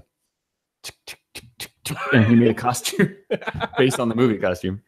So I got that. And for some reason, it wasn't until like the end of the shooting that I was like, by the way, why am I doing British? Because he's from like Greenwich, you know. They're like, oh. So if you watch the whole episode, like at the end, they go, why are you speaking British? I'm like, well, because chicks just love that accent. Anyway. And then it turned out we do an Irish, we do a concert every year for St. Paddy's Day. We have an Irish band. We do Irish songs and sometimes like Irish punk. And then those two guys joined a band that knew the guy who started my band, and he invited that band to be in our next show, you know, the next year. And I was like, what are you guys doing here? They're like, well, we just started kind of jamming with our friend. And he was like, hey, we're doing a show in 2 weeks. And we're like, you on a what? And so we may suck. And I'm like, awesome. So yeah, both those, Huntoon and the Sean were both in they kind of sucked. I didn't, those are not my words. Those are their words. Afterwards, they were like, we're so sorry. We just started working with these. We don't know the songs. But they came back the next year and they're great because they get super drunk and they're like, woo! So that might have gone on too long. So yeah. So now I sent them a tape from STCC as Littlefinger going like, Huntoon, I hear that Huntoon, that's his name. Like, Huntoon, I hear that you want me on your show. And just trying to make them bring me back. So that's a long story. I used to do karate with Tatiana, who knew them, and there we are. Awesome, man. Awesome. It's all about who you know. It's sad. That's so true. Like just in general in life. Yeah. I mean, there's so many talented people. It's just Garth Brooks said like the waiter in Nashville, like he could have a waiter who's more talented than he is, but here he is. It's just weird. Oh man. So I guess the last question before we go to the Q&A. This isn't the Q&A. All right. So my last question is, will we ever get the chance to see you reprising the role of Cody Travers in a potential Final Fight sequel? Hint, Yes. wink, wink. You're asking the wrong person. I didn't even know I was in Street Fighter 5 until 2 weeks before I recorded. I mean, I heard, I don't know if this is, I'm going to tell you, but they were talking during Super Street Fighter 4 about bringing back Street Fighter as a cartoon series and using like the game actors. And we were just like, yes. That would be epic. Never heard anything about that. So yeah, if you guys want to pressure them for that, that'd be nice. Yeah, Kyle got spam to their be inbox. in, was that? Spam their inbox. Yes, please. We all consider Kyle LeBear a movie star because he was in Wreck-It Ralph. He voiced his character, and we're just like, oh my god! So we'd always be like, Kyle's a movie star. Yeah. So yeah, that'd be cool. So yes, you will. They haven't fired me yet. So. Yeah, I can't see why not. As long as you guys keep pressuring them. Oh wow. All right. So guys in the audience, do you guys have any questions? Please drop them now. 3, 2. What? I guess. Wow. You Are they guys, asleep? I mean, you guys have been active this whole show. No questions? They're on the spot. That happened to me at Comic-Con. They had like, here are the questions we're going to ask. I was like, oh, that's cool. Thanks for letting me know. And then they get to the final question. They're like, you have any words of advice for everyone out there? And I was like, what? That wasn't on the list. And so I froze because I was like, not because I didn't know the answer, but because I was like, that wasn't on the list. I was so preoccupied. Why did they do this to me? And all I could think of was, don't actually hit people with pipes. Be nice. Oh man. Oh, I did get if you were actually mayor of Metro City, what would you do? And I was like, well, obviously street fights every Friday. And then man. bingo night. Bingo. Just walk up to somebody. All ages bingo. It'd be like the Purge, but weekly. Oh, okay. So we finally got some questions. Finally, guys. Finally. Thank you guys for being super active in the chat. So the questions we have from Den the Avery, he wants to know, what's your YouTube? What is my YouTube? It's MTC Studio, I believe. Check it out. I always forget if I throw an S or not at the end. All right, so you guys check that out. MTC Studio. You'll see lots of adventure footage and Tales of the Extraordinary footage. We did. Well, I think we live streamed our anniversary show, our 10-year anniversary show. We put some of our commercials up. Yeah, that's right. We threw some of the commercials, which are hilarious. We did one for sliced bread, which is possibly the greatest commercial ever made. Because sliced bread, guess what? Was invented in 1928. Yeah. Oh yeah, it's true. That is true. Huh. That's how we do the show, basically. The cast members come in and go, hey, guess what I found out? And then we put it in the show. Except we kind of, it's like two jokes in one. There's the whole thing about like, oh, sliced bread. The saying is, this is the greatest thing since sliced bread. But we're like, what did they say before that? And so we had like the mailman would come over, or the mailman would be like, what? Sliced bread? That's the greatest thing since George Washington signed the Postal Act of 1792 and created the U.S. Postal Service. And then the milkman would be like, that's the greatest thing since Louis Pasteur invented pasteurization. Except there was the added layer of, honey, why is the milkman here on Sunday? Is that sliced bread? Every single person was like, hello, Helen. I mean, Mrs. Anderson. Hello, sir. Why is the mayor here? I'm just doing house calls. That sliced bread? Until it capped off with, I think, Taliesin coming in going, bark, bark, bark, bark. We're like, no, boy, I don't have any more peanut butter. Go. So it's the best. Oh, man. Xander. Okay, so Xander's in the chat. Does your phone stop overheating?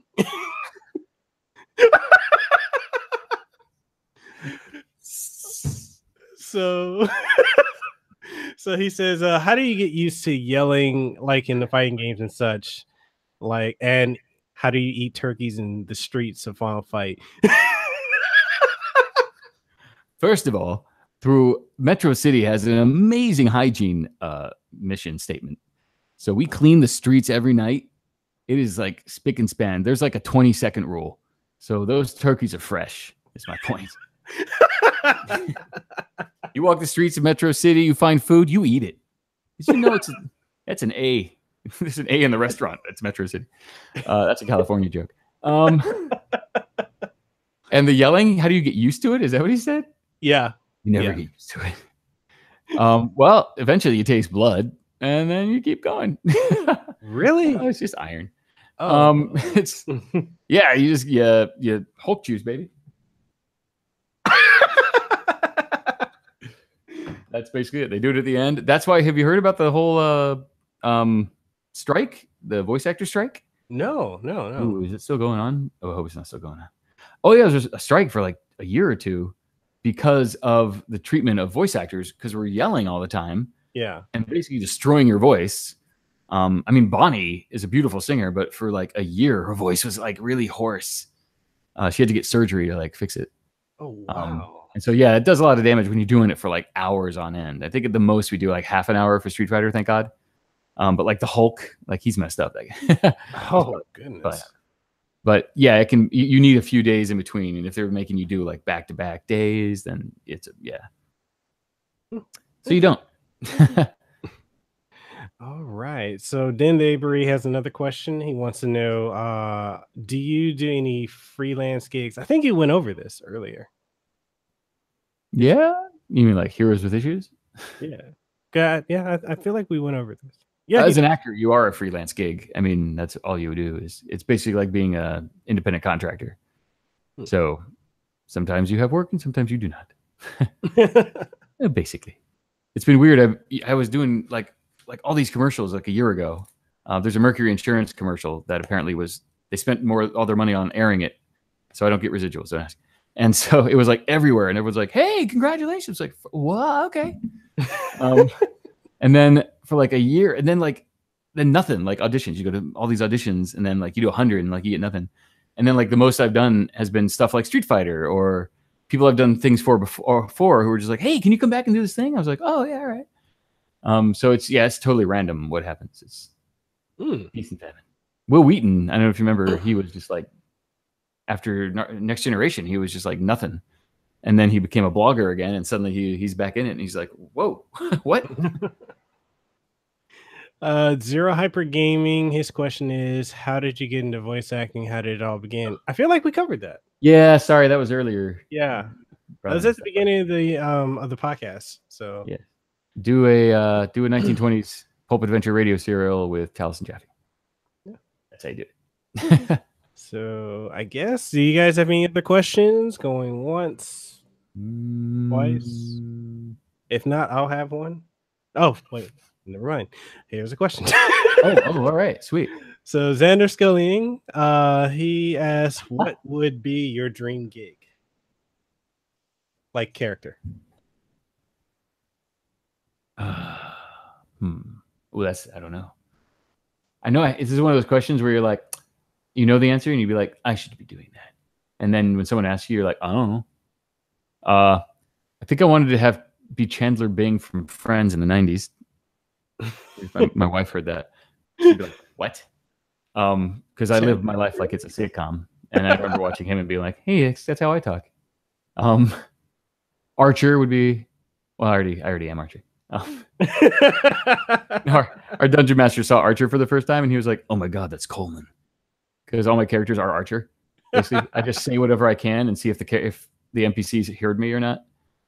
So yeah, a paying gig. That's it. Yes, one that pays me. So a regular gig, like anything, a TV show or anything where you're a regular. So then his question is, would you want to be part of a new Final Fight if they decide to do one? He said yes earlier. Hint, hint, wink, wink. Where were you? Yeah. What am I gonna say? No, I won't do that. I have standards. You know who you should call? See, Final Fight Streetwise had this amazing actor. Oh Lord. Oh, what's this? I found a video. Is that Cody? That's Cody.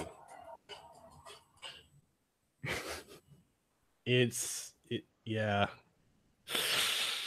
Is it gonna? Let's go. Yeah, keep it up, Bob. If you don't drop this loser, I may have to. Is that Cody? Yeah. Why is he speaking like Wolverine? If you don't drop this loser, I may have to. Well, that was early prison Cody. You know, after a while, he just got a lot looser and a bit more, yeah. Because, you know, when he was in Final Fight, he was like, Jessica! And then he went to prison and he toughed up a little bit. And then after a while, he's in prison. He's like, you know, I run this place now. I'm like the mayor. Hey, I have an idea. That's one of the things they never really explained is how he became mayor. Oh yeah, you want to know? Yeah, I know. This is what they told me in the booth. I mean, I assume this is for everybody to know. It's corruption and pardoning. So it was Mayor Hagar pardoned him and basically said, you know what? You should run for mayor and they'll vote for you because I'll tell them. And there you go. He ran for mayor and basically it was like I was the Ivanka Trump to his Donald Trump. I don't know. Everyone, this is going to be a new mayor. And they're like, okay, I'm like Raul Castro. And so people went, sure. And for some reason, he left his pants with the one suspender in the closet, and I wear it. Because that's normal. Because it kind of makes sense if you're playing the game and he bumps into Abigail. Yeah. And Abigail's like, you're a mayor? And it's like, really? Did you miss the whole voting? Like, I assume there was some kind of like, get the vote out, or at least you voted, or you knew there was an election. But Abigail was like, what? So I imagine it was more of a just like this guy is your mayor now. And everyone's like, okay. Metro City. I'm just waiting for a guy to come in. Me too. Oh my God. So is Jason. Oh, and can we please get Hagar in a Street Fighter game and have all three? No, he's in Capcom, right? That was it. But no one else. Yeah. And that game bombed. Even though it's good, but it bombed. Oh, it did? Yeah. It tanked. Because it didn't have Juggernaut. Did it have Juggernaut? No, they didn't have any of the X-Men characters. Yeah. I would only play the game if it had Juggernaut. So that I think that and Disney's PR killed it. Oh. Yeah. Why? Because they wouldn't PR? They're like, nobody remembers the X-Men characters. You don't need them. We got these other characters that are. Oh yeah, I heard that. Yeah, but yeah, I thought they made money off those. Maybe I don't know. I didn't believe the Fantastic Four thing because I mean, come on, Fantastic Four. Nobody bought that. Yeah. Of course, they can't play Fantastic Four. Nobody buys Fantastic Four. They never. My friends were talking about it. They're like, I'm sorry, I can't read the Fantastic Four. I'm like, I know they're great as like an idea, and I'm glad that they're there, but I don't want to watch them do stuff. Sorry. Oh, so Jason actually came up to me because I guess the guy who our liaison, he made him do a video rebuttal to.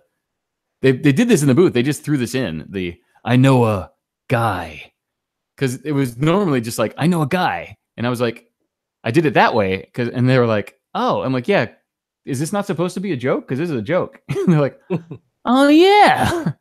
So do it again. I'm like, "All right, I know a guy," And so they're like, all right. So they got him as Guy to do a rebuttal. And he's like, he asked him, he's like, so does this mean Guy's in the game? I can't tell you. Oh, come on. I can't tell you. And so even while I'm signing at Comic-Con, he comes up and he's like, ask him if I'm in the game. I'm like, okay, dude. I hope so, because he's hilarious. There's this fan in Dubai who would write me and be like, hey, Cody, let's play. I'm like, you don't want that. It'd be embarrassing for me. You'd be embarrassed. You'd be like, I don't like you anymore. For like a year. And he's just like, come on, Cody, let's play. And he's like, do you know Guy? I'm like, yeah, he literally lives down the street from me. And so I wrote him, and he's like, you guys should come to Comic-Con. I'm like, okay. So I called up Jason. I was like, hey, so I got a fan in Dubai. He's like, me too, dude. I was like, oh, yeah? He's like, yeah, let's go to Comic-Con in Dubai. I was like, do you know how? He's like, no. So that was it. I felt like I was cheating, or like that guy was cheating on me. It was like I found his mistress. I know that guy. Yeah, he's my fan too. And I'm like, oh. I don't feel special anymore. And also, Jason's hilarious. And he plays such a serious character. That's a funny thing. I think I've never seen him do the voice until Comic-Con when he told me what he said for the rebuttal. Yeah. He did the voice, and I was like, I think that may be the first time I've heard you say that. It's really weird coming out of your face. Oh man. Yeah. So so the last question, guys. This will be the last one. So Den Avery says, can you say a line from Final Fight Streetwise, the one we just watched? Oh my god, what did he just say? Let's watch it. Damn it, Kyle, where's your focus? Oh wow, really? Yeah. Wait, I like this one. Play. No. Okay, I'm gonna get this. Don't worry, Mr. Avery. Oh yeah. That's me. Can't say this is my most shining moment, but everyone says I got all this potential. Who's this guy? That's Kyle Travers, his brother. You have a brother, Mayor.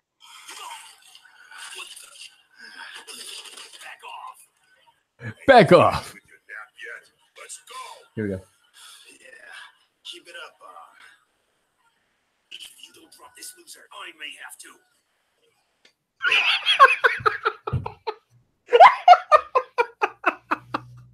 That was Cody. Did you hear that voice? If you don't drop this loser, I may have to. Anyway, if you don't drop this loser, I may have to. It works. Get your hands off my brother. Only I could touch him with my hands. Sorry, prison. No. Ding. What do they say in Luke Cage? Sweet Christmas. I won't say it. Never mind. What happens inside stays inside.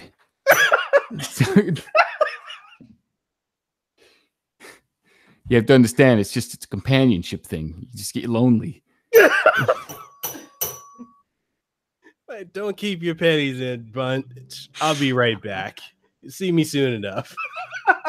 I keep my panties in a bunch. It's the only way to keep people away. It's kind of like protection. Just bunch it up in there like armor. Yeah.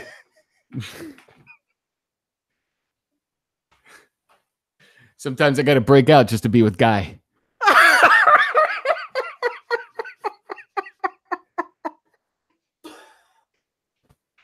Oh, it hurts.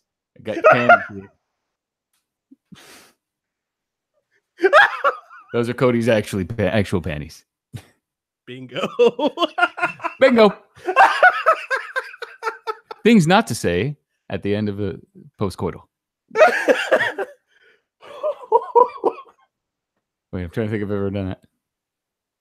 Jackpot. Oh God, it hurts. It hurts. I'm sorry. Again, prison. What?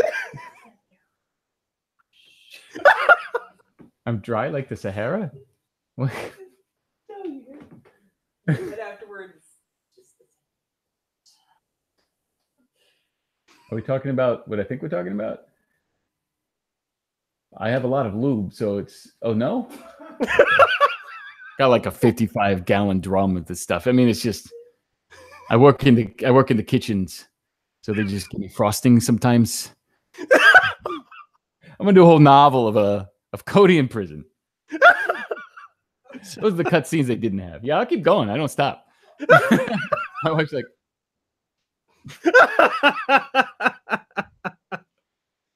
oh man. my favorite was a friend of mine who's actually a Cody cosplayer. He's an idiot. No, he's awesome, but he was an idiot when he did this. He even admits it. He made a picture of a boardroom, like a business boardroom, and he put Cody at the end. He's like, now let's see if we can do something about my boardroom. And so as soon as it was announced that Cody was mayor, he was like, oh my God. He just swapped it out. He's like, hey, look, I have a boardroom now.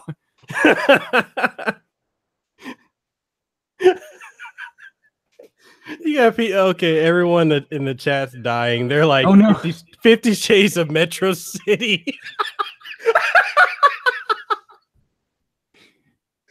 Metro City freed. What was it? Make Metro City great again. Vote Guy Cody 2020. I was laughing so hard when I showed that to you. I was like, I'm not sure how he's gonna take this. And I was like, I literally wrote that on a card last week. Because they handed me like a stack of cards, and they're like, okay, you go on in like half an hour, so do this backstage. I'm like, all these cards? Like, yes, okay. And so I was just running out of stuff to write. So I'm just like, make Metro City great again. Oh, too soon. Well, let's not do that one. One guy came up and he was like, can you write fuck? I'm like, yeah, dude. He's like, can you write go fuck yourselves? I'm like, fuck yeah. And like my handler's there and I'm all like, I don't think she saw it. Go. I'm going to clean up Metro City so you'll be able to eat turkey off the street again. You're welcome. Oh my God, that's going to be my new like platform. Clean up Metro City. So clean you can eat food off the streets. Hey, you remember every block? You remember that that Final Fight fan movie? The guy had that whole scene when he's talking about eating the meat. I have to admit it was kind of long. Yeah. Fast forwarded through the talkie bits. Get to the fighting. Or I'd be like, where's Cody? I was so mad. Hagar did nothing. I was like, come on. Like one power bomb. I'm like, come on, guy. Disappointed. Wait, is that in the game? I think it's in the game. It's in the game. Which one? Yeah. Street Fighter. I mean, yeah, Street Fighter 5. Is there a disappointed? Yeah, there is. Yeah. Boom. That was the highlight of my career right there. When I saw the line, and I'm like, am I doing this the way I think I'm doing this? They're like, oh yeah. Like Kevin Sorbo? They're like, oh yeah. So I don't know if it's in the game. They made me do like a normal, like disappointed. But at one point I go, disappointed. I think that's when you go up against if you have Cody versus Ken. Cody does not like Ken. It's because he's blonde. He's moving into my territory. He's fake blonde. Reminds me of Jessica. His heaving breasts, the way his shirt's open a little bit. You know. Well, you know, he's got the Play-Doh hair and everything. So. Oh, that's right. He's all weird now. Yeah. He wears like yeah. I can't remember the company. No offense to Ruben Langdon, but oh my God, no, don't fire me. I'm going, oh my God, I'm gonna be down there at his studio on Saturday for mocap class. He bought with his money he made from Avatar, he bought a mocap studio down in Marina Del Rey. Oh wow. And he used to do like the day-to-day, but I don't think he's there as much anymore. But yeah, he's usually tired or surfing or meditating.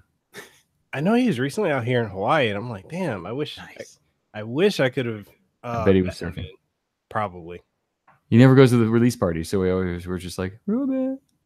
Oh my God, he was Ken in that one fan movie. Did you see that? Yeah, he was. It was like that movie perfect. was off. Him and Dan Southworth. That It's was like, how do you cast a guy that looks like your character? That's amazing. And he was in I don't know if everybody knows. I assume everybody knows. He was in Uncharted 3. Yeah, really. he was a stuntman. Basically, he did the stunts for Nathan Drake. So when Nathan's hanging out the back of that C-130 and trying to climb back in on a net, Yeah, that's Ruben. And he's just like, whoa. Oh wow. He does all that stuff. Yeah. Wow. So Nolan just kind of hangs back. Oh. So I guess my last question to you is what are some projects you have in the works currently that you are allowed to share? No. All right. The mayor says no. I can't. I think that DLC for the God's War is I think I can talk about that. Okay. I can't, but you can. Yeah, now I'm freaking out when you do that. See, that's what it's like. It's so annoying. Don't My friend has a do shirt that it. says I have an NDA, and he just wears that. Yeah. Oh man, I know I got something. I got that. I'm gonna be editing terrible movies. I'm gonna edit Deadpool 2 for kids. Yes, that's all I got for now. Yeah, but I will announce something in a few months. Yeah, Well, taking care of kids, they take a lot of time. you know, hopefully we get to have you on the podcast again because Yay! man, you are way cooler than Cody. Wow. Well, I mean, that guy's kind of boring. Let's be fair. Yeah, you know, He's he always bored. Oh, But I do like to dress like him. That's the best part about Mayor Cody. I can finally dress like Cody. I just can't make that suit. It's too much. I got a friend. He makes like every alternate costume. He's nuts. And then I'm like, can I borrow it? But he's like a foot shorter. And he's like, no. He gave me the vest, and I was like, damn it. But I found a perfect shirt at the thrift store, so I'm good. Oh, where any closing words? Bingo. No. Don't actually hit people with pipes. Ding. Ding. Where is she? Just swinging my pipe around Metro City. It's like, how does he get that pipe? He Here she comes. There we go. Okay. Also, yeah. Everybody, find Jimmy, who runs Amazing Comic-Con, and everybody in Hawaii, write him and say, bring back Michael T. Coleman to Hawaii. We want Cody. Like, deluge him like a flood. You guys, yeah. Yeah, so you got Video Gamers Hawaii or VGH 808, as well as Zonk Knuckle and myself. We will lead. You guys are the front best. page of that. Yeah. So, はい、ありがとう、皆さん。お疲れ様でした。力る限り、go, go, go! And where can everyone find you? What do I need? I'm on Instagram as Freaketeer. FREAKETEER. It's Freak and Rocketeer put together. Those are my two online handles, and I just put them together as one word. So it's not Freak Eater, as the 12-year-olds when I play Halo would say. Hey, Freak Eater! You talking to me? Freaketeer. Good luck with that. That's on Instagram. I deleted Twitter because I thought everybody was doing it, and then they all lied and went back to Twitter, and now I'm like the idiot that deleted my Twitter. And I'm on Facebook as facebook.com come to Coleman. Yep. Come a little closer. Just a little bit. Hey, want some turkey? Don't worry. I pulled out the bone. How? She wants to go to bed. There we go. All right. It's like 1 a.m. I guess I should go. All right. And Michael, stay around for a little bit longer. I'm going to be off we'll go off the air in a minute. Okay. But thank you, everyone, for tuning in. Michael Coleman, thank you for being on the show. It's such an honor to have you. And you guys will be able to find this on youtube.com/Mekel Kasanova as well. In a couple hours, it'll be up on iTunes as well as Google Play Music, Stitcher, and TuneIn Radio. Just search the Kasanova Podcast, Kasanova with a K. And yeah, you'll be able to find it. And yeah, we look forward to definitely having you on the show again. And with that being said, the mayor, Cody Travers. All right, everybody, go vote. Guy Cody 2020. That's right. Clean up Metro City, one turkey at a time. If you vote for me, I'll put a shirt on. Well, except for Zon Knuckle. I'll take it off for Zon Knuckle. What? And that's how Cody loses. All right. And this has been the Casanova Podcast with the one and only Michael T. Coleman, the voice of Street Fighter's Cody Travers, the mayor of Metro City. Bye bye, minasan. See you guys later.